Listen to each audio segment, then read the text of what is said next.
It's your man Nice back with another video. Full cannot take from full. And what I mean by that is, let's imagine that me and you are at a dinner table and we both came to the dinner table with our own plates, and both of them are full. And you can symbolize that as our needs and our wants and our desires, and we both is both symbolized by the plates that we have. So let's say that I need something from you. I take a piece of broccoli and you can take a piece of my spinach. Both our plates are still full and equally, the amount is equal because I gave you something and you gave me something. So that's what I mean by full can't take from full. Sometimes when you're at the table with somebody and all you require is your plate of food, which is your needs and your wants and your necessities, and you got it all handled, which symbolizes your own plate of food. And the other person, they require more than that plate that they came with. They have more needs, they have more desires, they have more wants, they have more emotional baggage,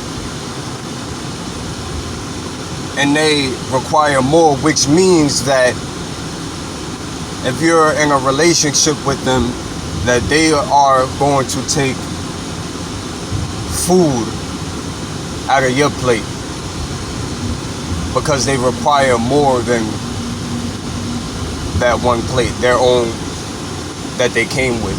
So they're taking from your plate. So now you're left with less of you because that person that you're in a relationship, friendship, requires more. And you're at the dinner table with them, so they're only gonna take from yours. Now your requirements are not met because you're giving so much away to this other person that requires more than their own plate. They're taking from you, metaphorically.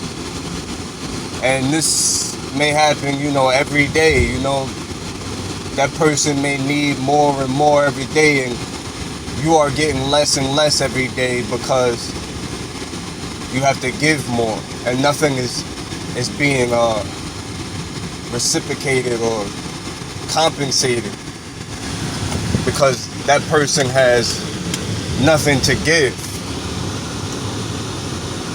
because they require so much from you.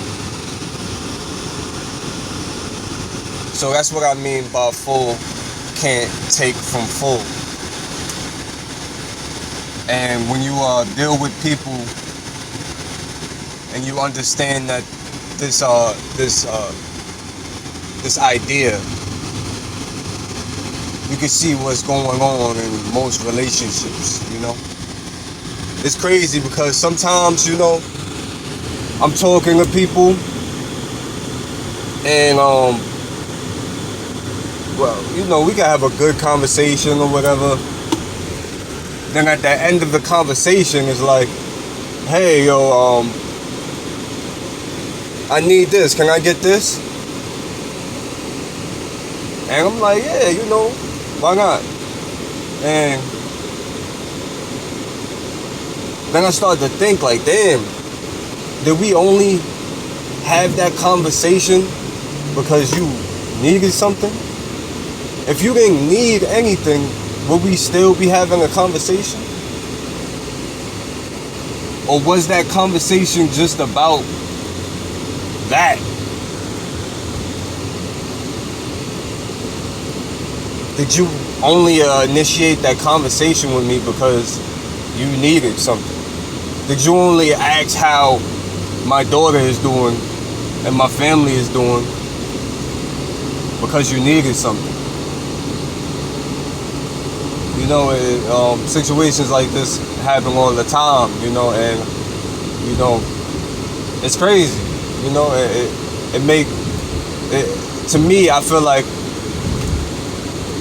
it could be genuine in a sense.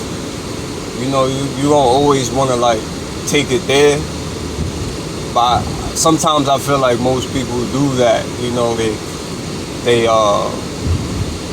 they flatter you, they ask you about your family, they get on your good side, you know, the goodness, and find the goodness in your heart, and then ask questions, you know, forms of manipulation and all of that. When, you know, you can just ask rather than feeling like you have to go through these methods of getting what you need, you know. Most people feel like they need, that's the protocol, like, you know, I gotta ask a person these questions because I don't want to seem like I'm just coming to ask for something. You know, I'd rather you just ask than go through all of that, because it's like, now it's just, I feel like kind of manipulated and all of that. It's like, damn, you know, like I said, this conversation was only initiated because you needed something, you know. But back to the point, if we both come to the table with a full plate, and that full plate can consist of me knowing how to deal with my emotions, and you also knowing how to deal with your emotions, and when I lean on your shoulder, you can also lean on my shoulder. You know, everything that comes from me is also coming from you. I'm not dragging you. You're not dragging me. We're both lifting each other up. And that's what I mean by full can't take from full. And you know what happens when it's the opposite. When a person has so much emotional baggage, you know, it seems like they're like just on your shoulders, and you gotta hold them up. And it's work. After a while, it becomes work, because who is there to hold you up when you need help? You know, when I need help, or, you know, I'm feeling down, I can't go to a person that's already down, because how can I be lifted up in any type of way? Full can't take from full. Think about that when you engage in friendships and relationships. And that doesn't mean do not help people. I'm all for helping people. But when you are in these relationships, these situationships, you want to make sure that you're not binded by someone that requires so much, because you will be taking a lot away from you, and they will be taking a lot away from you. So try to fill up your own plate. Try to be around people with their plate full, or teach them how to have their plate full if you have the knowledge. Be around like-minded people, and always help people in need. It's not a message of not being a help a helpful, a source of help. I'm not promoting that. I'm promoting fullness. All right, one.